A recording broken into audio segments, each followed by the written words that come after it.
અમદાવાદની એક બહુ પ્રખ્યાત શાળામાં મેં એકાદ વર્ષ પહેલા હાયર સેકન્ડરીમાં નોકરી કરી હતી. મને કહેવામાં આવ્યું કે તમને મહિને અમે 15,000 રૂપિયા પગાર આપીશું. મારે માત્ર રોજ 2 પીરિયડ લેવાના હતા અને મેં નોકરી સ્વીકારી. મહિનો પૂરો થયા પછી મને 15,000 રૂપિયા આપવાના હતા. એ આપવા માટે એમણે ઓફિસમાં બોલાવીને મને કીધું, આ કાગળ પર તમને પગાર મળ્યો એની સહી કરો. મેં જોયું તું જે રેવન્યુ સ્ટેમ્પ હતી એની બાજુમાં લખ્યું હતું પગારની ચૂકવણી કરેલી આવક 35,000 રૂપિયા અને મને આપ્યા 15,000 રૂપિયા. જો એક શિક્ષક સાથે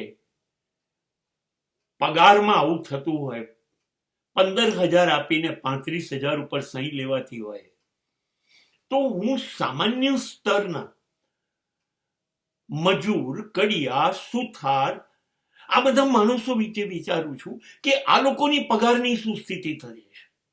અને એ જ અહીંયા યુએસમાં આવ્યા પછી મેં જોયું બધું લગભગ ગુજરાતીઓના હાથમાં વેપાર છે.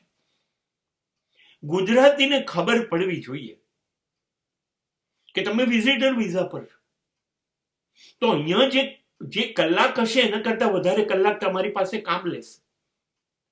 અને એ તો જ ખરું, પણ અહીંયા અમેરિકાના કાયદા મુજબ 1 કલાકના $25 જો તમને આપવાના હશે તો ગુજરાતીઓ તમને પહેલેથી જ કહેશે $60 આપવા છે, કરવું છે કામ. હવે ક્યાં જશો તમે? ભણવા આવ્યા છો, અહીંયા રહેવાનું નથી, કોઈ ઓળખાણ નથી. $60 તમે રોજ 10 કલાક કામ કરશો. હવે તમે ગણી લો, 10 કલાકનું 25 રૂપિયા એટલે કે $250 તમને પગાર મળે. અહીં નથી મળતું. અહીંયા આવેલા યુવાનો, વિદ્યાર્થીઓ, ગુજરાતીઓ એનું સૌથી વધુ શોષણ 2 રીતે કરે છે. વધુ પગાર પણ આપવાનો નહીં સરકારના કાયદા મુજબ અને વધુ કલાકો કામ લેવા. આ ગુજરાતીઓની આદત છે.